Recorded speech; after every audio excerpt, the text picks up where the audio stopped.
Solve for y. In these equations we have to find the value of y. So let's start with the first one. We have here 6y plus 2 equals 32. So what we want to do is eventually we want to end up with y equals a value.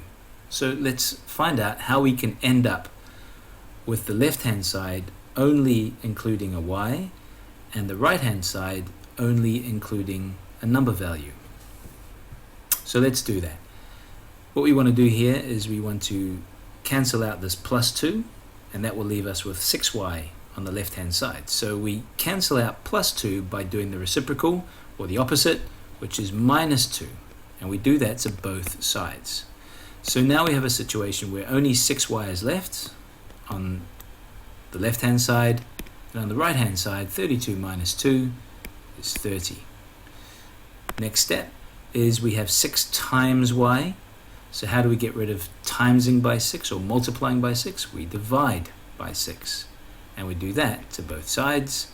That cancels out multiplying by 6, which leaves y, which is what we want. And on this side, 30 divided by 6 is 5. So what we're saying here is 6 times 5 plus 2 equals 32.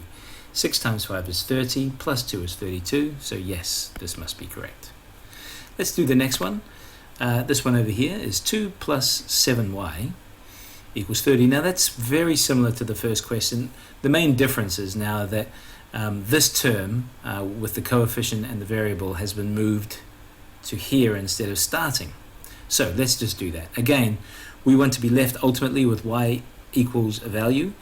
Best way to do it is to get rid of the constant that's on the left, and this is a plus 2, so to cancel out plus 2 we minus 2, and we do that to both sides.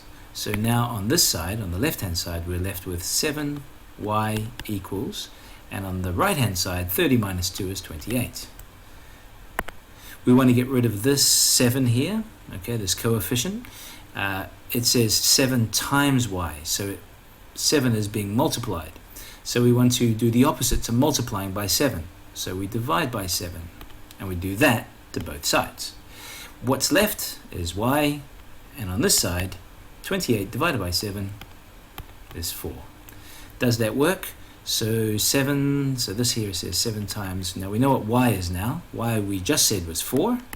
So 7 times 4 is 28, plus this 2 that we had originally is 30, which is what it says on the right hand side. Therefore we know that y must be 4.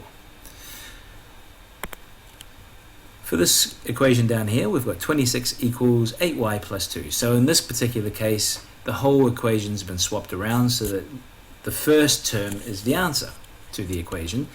And now we have to figure out y here. So again, we minus 2, and we minus 2 from both sides. That leaves on the right hand side this time 8y. And on the left hand side, 26 minus 2 is 24. We want to cancel out the multiplying by 8, so we divide by 8, and we do that to both sides.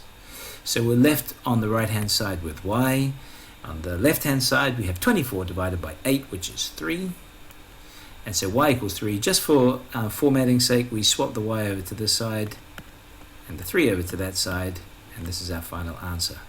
So 26 should be equal to 8 times 3, which is 24, plus 2, 26. Yes, so that works. On this one here, the last one, 27 equals 5y plus 2. So let's minus the 2, and we minus 2 to both sides. That cancels out plus 2, and what it leaves on the right hand side is 5y. 27 minus 2 is 25. So we want to cancel out multiplying, which is here, right? Multiplying by 5, so we divide by 5. Divide by 5 on both sides. That cancels out multiplying by 5, and it leaves the y on the right hand side. So y equals 25 divided by 5 is 5, and we just always want to leave the final answer with the variable on the left and the constant on the right. Does this work? So 5 times 5, it's 5 times 5 because y is 5. So instead of saying 5 times y, we say 5 times 5, which is 25, plus 2 is 27, right? And it's supposed to equal 27, so we know that that must be correct.